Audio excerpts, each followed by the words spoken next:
నమస్కారం, welcome to Suman TV. నేను Gitanjali. September 8వ తారీఖు నుంచి 21వ తారీఖు వరకు మహాలయ పక్షాలు అంటే పితృదేవతల అనుగ్రహం పొందేటువంటి దివ్యమైన రోజులని చెబుతారండి.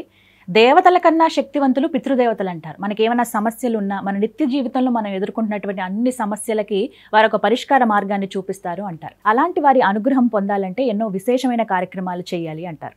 అయితే అందులో ముఖ్యంగా హోమాలు అనేవి ఎంతో ప్రత్యేకం.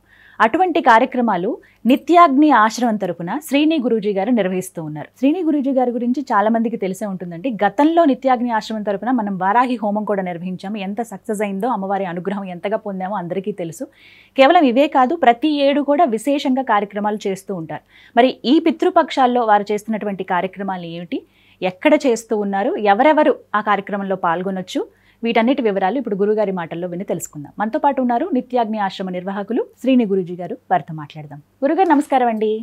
శ్రీ గురుచరణ కమలేభ్యో నమః. గురుగారు, సెప్టెంబర్ 8వ తారీఖు నుంచి 21వ తారీఖు వరకు మహాలయ పక్షాలు అంటారు. అసలు మహాలయ పక్షాలు అంటే ఏంటి? ఈ 15 రోజుల పాటు ఎవరిని పూజించాలి, విధానం ఏమన్నా ఉంటుందా, వివరించండి. మహాలయ పక్షాలు ప్రత్యేకించి పితృదేవతలకు సంబంధించినటువంటి శ్రాద్ధము, తిలాతర్పణము, తిలాహోమము, దానాలు లాంటివి చేసేటువంటి సమయం అమ్మ.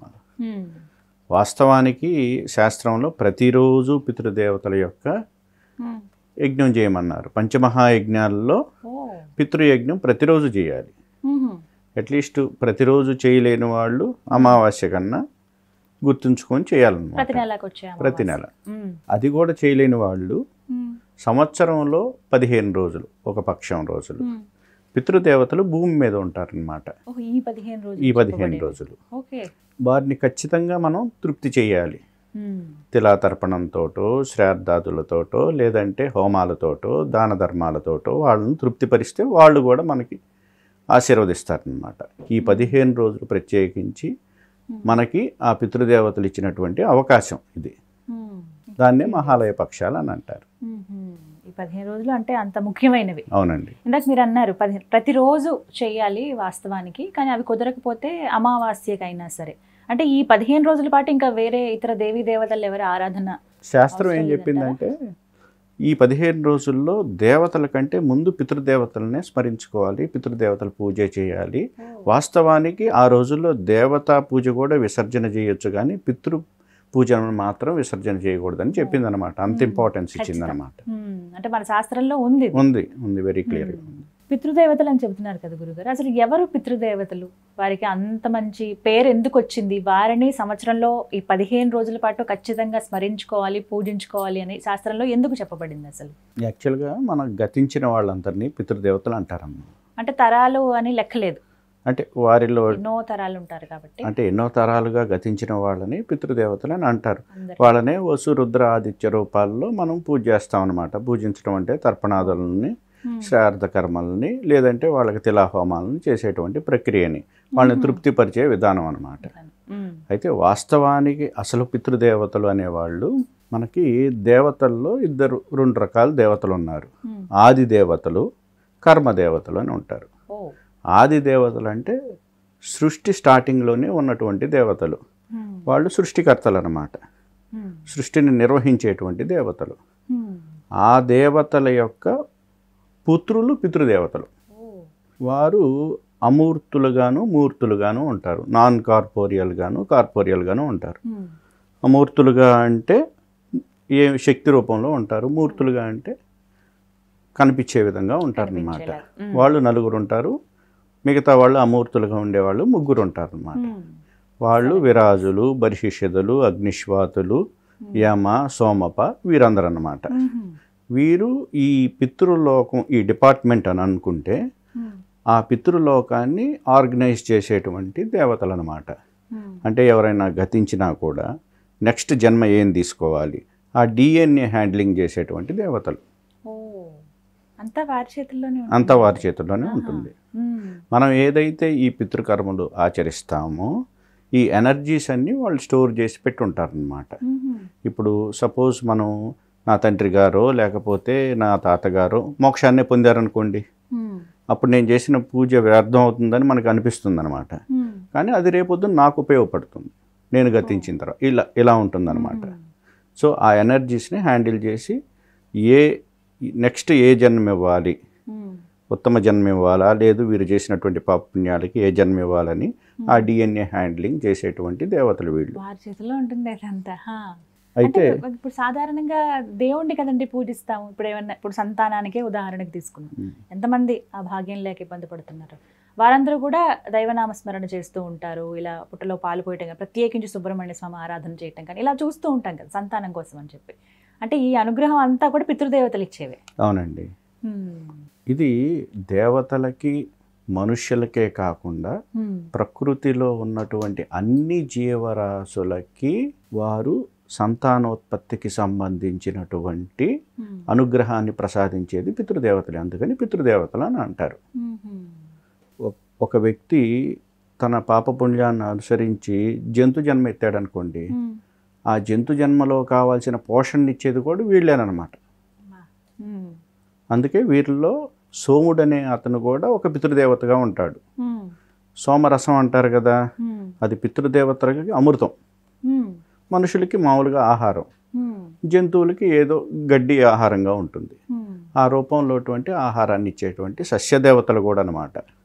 వీరిని పూజించటం వల్ల ఉత్తమ సంతానం కలుగుతుంది, సుఖాన్ని ఇస్తారు, ప్లస్ అన్ని కామ్యాలను తీరుస్తారనమాట. దేవతల కంటే విశేషమైనటువంటి శక్తులు ఉంటాయి వీరికి. వెంటనే ప్రతిస్పందిస్తారు, వెంటనే కోరికలు కామ్యాలను తీర్చేటువంటి దేవతలు. అందుకని ఉంటారా అండి? అంటే ఎలాగ మనం వారిని కొలుచుకోవాలి? అసలు పితృదేవతలకు చేయవలసింది తర్పణాదులు, శ్రాద్ధ పిండ ప్రదానాలు, తిలాహోమాలు, వారి పేరు మీద దాన ధర్మాలు.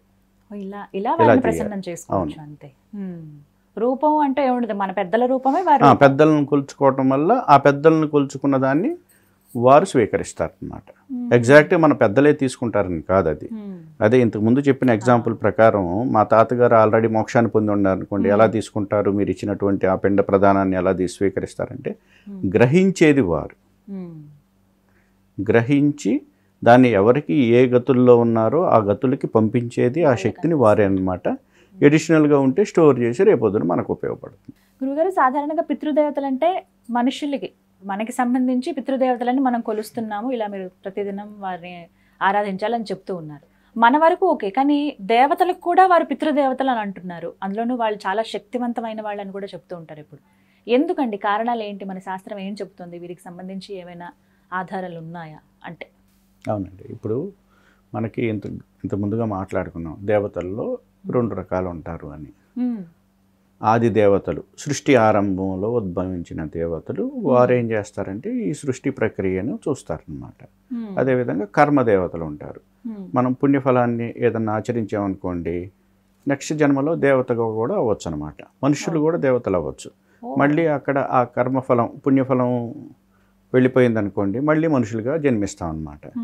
ఈ ఆది దేవతలు ఉన్నటువంటి మొత్తం దేవతాగణానికి బ్రహ్మదేవుడు ఒక యజ్ఞాన్ని చేయమని చెప్తాడనమాట. అది తన గురించి, నారాయణుని గురించి చేయమని ఒక యజ్ఞాన్ని నేర్పిస్తాడు. ఈ సృష్టికి ఉపయోగపడుతుంది, తద్వారా మీరు తృప్తి పడతారు, సృష్టి కూడా బాగా జరుగుతుందనే విధానంతో వారు నేర్పించినటువంటి ఒక యజ్ఞ విధానాన్ని చేయమన్నప్పుడు వారు అలా చేస్తూ చేస్తూ కొంతకాలానికి వారు మోహితులయ్యి వారి గురించి వారే యజ్ఞం చేసుకోవటం, ఆ యొక్క ప్రతిఫలాన్ని నారాయణుడికో బ్రహ్మకో ఇవ్వకుండా వారు స్వీకరించడం మొదలు పెడతారు. అది గమనించినటువంటి బ్రహ్మదేవుడు ఆ దేవతలందరినీ శపిస్తాడు. ఏమని శపిస్తాడు? మీరు అజ్ఞానులైపోగాక, బుద్ధిహీనులైపోగాక అని శపిస్తాడనమాట.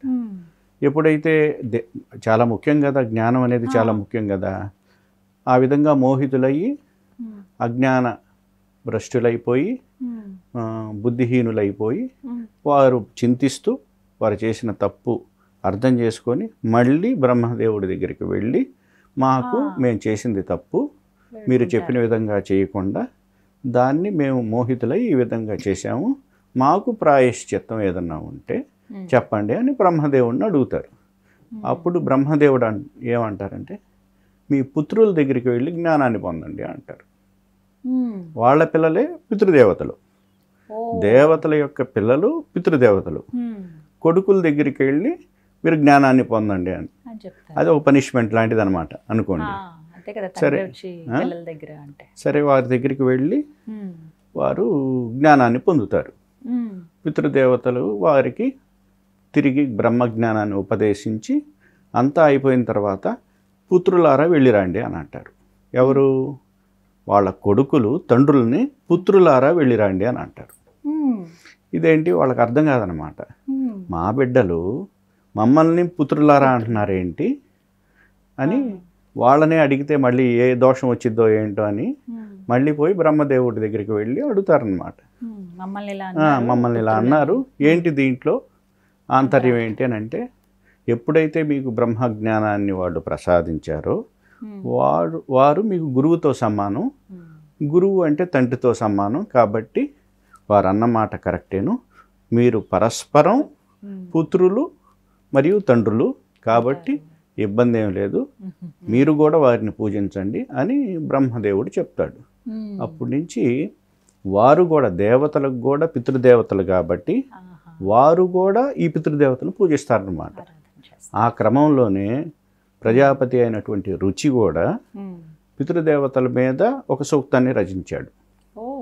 అదేవిధంగా బ్రహ్మ కూడా ఒక స్తవనాన్ని రచించాడనమాట పితృదేవతల గురించి. ఆ స్తవనంలో, ఆ బ్రహ్మకృత పితృస్తవనంలో వీరి మహాగురోశ్చ గురవే తస్మై పిత్రే నమో నమః అనేటువంటి శబ్దం కూడా ఉంటుందండి. గురువులకే గురువులు ఈ పితృదేవతలని కూడా సంబోధం ఉంటుంది. ఇది అసలు కథ, ఎందుకు దేవతలకు కూడా పితృదేవతలు అంత విశేషం అనేది. విన్నారు కదండి. నిత్యాగ్ని ఆశ్రమం తరపున కాశీలో సెప్టెంబర్ 8వ తారీఖు నుంచి ప్రారంభిస్తాయంటే భాద్రపద పౌర్ణమి అయిన తర్వాత వచ్చేటువంటి పాడ్యం ఏదైతే ఉందో అప్పటి నుంచి 21వ తారీఖు మహాలయ అమావాస్య, ఈ పక్షం రోజులు ఏవైతే ఉన్నాయో ఇవన్నీ కూడా పితృదేవతలు భూమి మీదకి వచ్చి ఉండేటువంటి సమయం అని చెప్తారు. వారి అనుగ్రహం పొందాలంటే మనం చేసేటువంటి దివ్యమైన కార్యక్రమాలు అవి ఎంతో విశేషంగా ఉండాలి. అటువంటిది కాశీ లాంటి మహాక్షేత్రంలో నిత్యాగ్ని ఆశ్రమం తరపున తిలాహోమం నిర్వహిస్తున్నారు. చాలామందికి సమయం ఉండదు మన ఇళ్ళ దగ్గర చేసుకోవడానికి కావచ్చు. గురుగారు చెప్పినట్లుగా ప్రతిరోజు అసలు మనం పితృదేవతల అనుగ్రహం పొందడానికి వివిధ పూజలు అవి చేసుకోవాలంటారు. కానీ మనలో చాలామంది కుదరని పక్షంలో సంవత్సరంలో ఈ 15 రోజులైనా వారి కోసం అంటూ మనం కొన్ని కార్యక్రమాలు చేయాలి. కాబట్టి తిలాహోమం ఎంతో శ్రేష్టం అంటారు. అటువంటి తిలాహోమాన్ని మీరు జరిపించుకోవాలనుకుంటున్నాం అంటే కనుక స్క్రీన్ మీద నేను మీకు నెంబర్ ఇస్తాను. అలాగే nityagni.com ఈ వెబ్సైట్ ద్వారా కూడా మీరు అది సంప్రదించవచ్చు. మీకు ఒక షీట్ అనేది ఇవ్వడం జరుగుతుంది, అంటే ఒక ఫామ్ లాగా ఇస్తారనమాట. అందులో గతించిన వారి పేర్లు మీరు అక్కడ రాయొచ్చు. అలాగే పేరు, గోత్రాలు కూడా, మీ పేరు, మీ కుటుంబ సభ్యుల పేరు, గోత్రం అనేది ఉండాలి. అలాగే గతించిన వారి పేర్లు కూడా తల్లి తరపు నుంచి అలాగే తండ్రి తరపు నుంచి ఎవరికైతే చేయించాలనుకుంటున్నారో అవన్నీ పేర్లు మీరు రాయండి. మీకు ఈ 15 రోజుల పాటు వారి పేరు మీద తిలాహోమం అనేది నిర్వహిస్తున్నారు. సుమారుగా రోజుకి 100 రూపాయలు కూడా ఖర్చు అవ్వంటే అర్థం చేసుకోవచ్చు. ఒక 1500, 1600 మధ్యలోనే మీకు ఖర్చు అయ్యే అవకాశం ఉంటుంది. సాధారణంగా మనం బయటికి వెళ్తే ఎక్కడైనా ఒక సినిమాకో లేకపోతే ఎక్కడికైనా వెళ్తే మనం గడిపే ఖర్చు ఇది ఒక 2000 వరకు అవుతుంది. అంతకన్నా తక్కువే అని చెప్పుకోవాలి. రోజుకు ఒక 100 రూపాయలు కూడా ఖర్చు అవ్వదంటే అర్థం చేసుకోండి. అలాగే ఇంకా విశేషంగా కేవలం తిలాహోమమే కాదు, అక్కడ ఉండేటువంటి వేద విద్యార్థులు కావచ్చు, సాధువులు కానీ అలాగే వేద పండితులు కానీ వీరికి ద్వాదశి రోజున అన్నదానం కావచ్చు, వస్త్రదానం కానీ వారికి దక్షిణ కూడా ఇవ్వడం జరుగుతుందండి. మన చేతులతో మనం ఇలాంటివి కొన్ని చేయలేకపోతాం, కానీ మన తరపున మన పేరు మీద ఇలా విశేషంగా అక్కడ ఈ కార్యక్రమం అయితే జరుగుతుంది. నిత్యాగ్ని ఆశ్రమం శ్రీని గురూజీ గారి ఆధ్వర్యంలో అనమాట. గతంలో మీరు చూసే ఉంటారు వారాహి హోమం ఎంత విశేషంగా జరిగిందో. చాలామంది సంతృప్తి చెందారు, అమ్మవారి అనుగ్రహానికి కూడా పాత్రులయ్యారు. ఇక పితృదేవతల అనుగ్రహం పొందుదాం అనుకున్న వాళ్ళు కాశీలో జరుగుతున్నటువంటి ఈ మహా తిలా హోమంలో మీరందరూ కూడా పాల్గొనండి. పాల్గొనదలిచిన వారికి వెబ్సైట్ డీటెయిల్స్ అలాగే నెంబర్ కూడా ఇవ్వడం జరుగుతుంది, సంప్రదించండి. నమస్కారం.